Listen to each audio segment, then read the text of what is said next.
Here's my heart, Lord, take it, seal it. Let's keep praying that. Now for something completely different. That's what it says in my notes. Exactly that.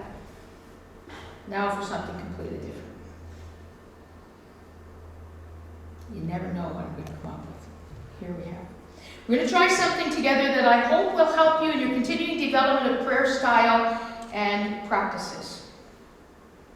Let's go back. A few years ago in our Lenten services, do you remember this? You were all invited to create a picture that showed your pilgrimage through Lent. And on one of those Sundays, these were while we were recording, and on one of those Sundays, I put this tiny picture down in the bottom of mine. It's a prayer labyrinth. And I put it on there, and I introduced the concept of prayer labyrinth. Today, we're going to explore that a little bit more. I shared that I was at first reluctant to even try this. It was presented in a big group, and they had a big mat on the floor and the whole thing, and they wanted you to go up and pray, following everyone else. I thought, yeah, not for me. I make you do things in groups, but I'm not a good group participator in that kind of thing. It was too private for me, and so I didn't want to do it. And so I kind of thought, yeah, it's not something. I thought it was just kind of a phase people were going through. I was wrong. Hear those words, I don't say them often, but I was wrong. And so in our series on prayer, I wanted to try to replicate this experience with you. Before I get ahead of myself and tell you all the ways that those thoughts have led me, let's talk about the history of Labyrinth as a spiritual practice. Labyrinth and maze are often thought of being exactly the same thing. They're not. Poor Michelle, yesterday I brought out the things that you're going to get in a few minutes, and she said, oh, so it's like a maze. No, it is not. Okay, or she said it is a maze or something like that. I said, no, it's not. There we are. They're quite different. A labyrinth, here's a big word for today, unicursal. Simply meaning that there's one path in, one path out. A maze is more like a puzzle and contains more than one path to enter and exit successfully, and it requires choosing the right paths. Labyrinths do not require any choice except to follow and to come back out. Follows the path. The origins of labyrinths are a bit uncertain, but it is certain that they are ancient. They go way back all around the world. So much for it's a phase people are going through. Been there for a very, very long time with all kinds of purposes. And it's uncertain as to when labyrinths became part of Christian spiritual practice. There's much history which I find interesting, but you might find boring, so I left it out. And I am restraining myself to just this part. Labyrinths, in their formation, are a combination of a circle and a spiral. They are considered symbolic of wholeness. Therefore, traveling along the labyrinth's path to its center and back out again serves as a metaphor for life's journeys and for our spiritual journey with God. Okay, we're going to pause for a moment because I got some things to be handed out.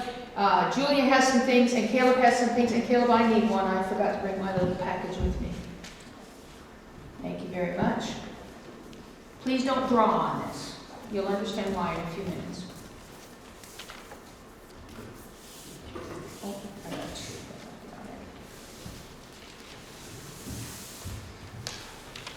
So you should be getting a little paper. In case you're wondering, that's our labyrinth. And you should be getting a pamphlet.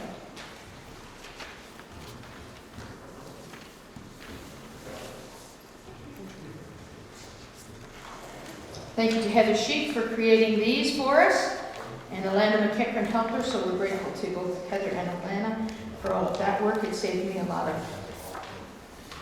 work. The brochure is one that has been created by a friend of mine in Australia. And there's a blessing at the end of the walk, at the end of this, is a blessing at the end of your walk. That's mine, based on Scripture.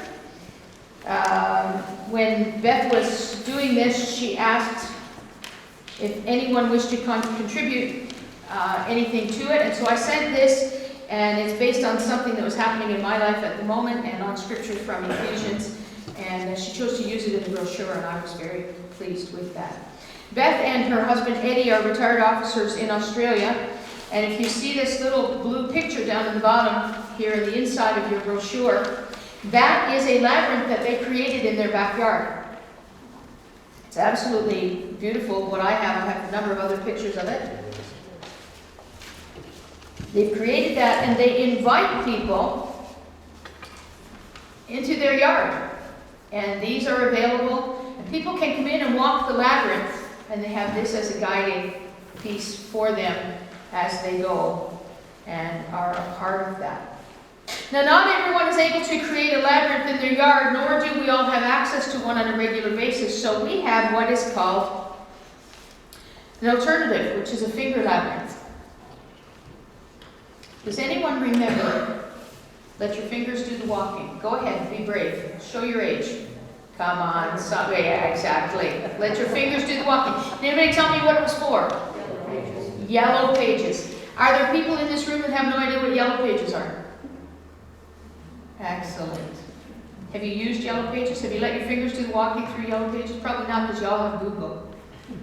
And we don't need the yellow pages so much anymore. I don't even remember. I think they still show up at the door every once in a while. Every 4 or 5 years they show up as a something, but there it is. Anyway, I digress with that. But we're going to let our fingers do the walking today. So it's a finger labyrinth. It's an aid to prayer. And all of the things that apply to the big life-size style labyrinth apply to your finger labyrinth. And we're going to let our fingers do the walk. So very, very simple. Here's the entry. That's the one with the opening. Simple to follow. You go in, you follow around and around and into the center. It's also called praying in circles. I think you can figure that one out without me telling you anything on it. Now, I'm hoping that this will become for some of you a regular practice in your ongoing journey of prayer. It may feel weird at first, even silly, but I want us to use them.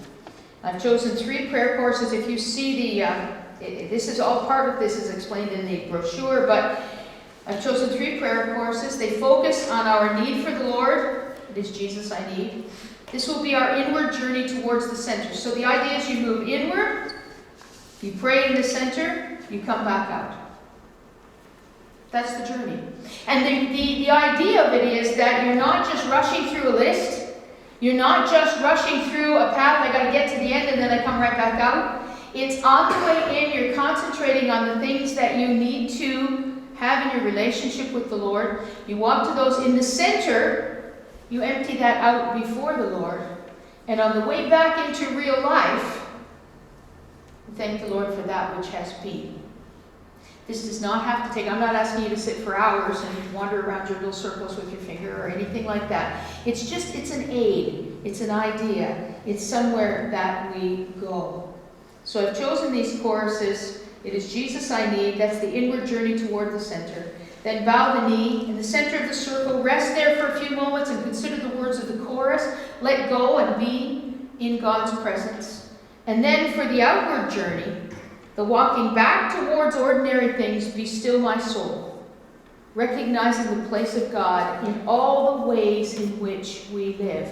All of the things the chorus talks about, some of the things that would just throw us right off course, knock us off our feet, cause us to say, I trust, but oh, I don't really. Be still, my soul. Recognizing that place in all of the ways in which we live. This is a very quiet and a private thing. It's new, and as I say, it may feel weird, awkward.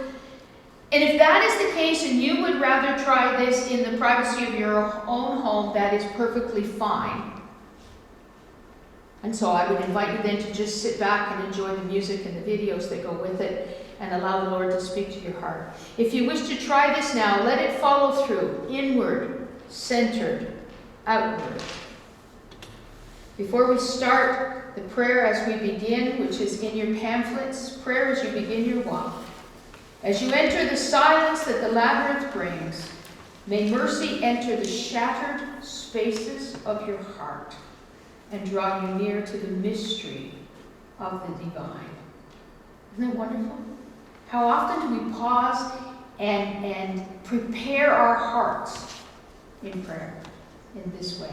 As you enter the silence that the labyrinth brings, may mercy enter the shattered places of your heart and draw you near to the mystery of the divine.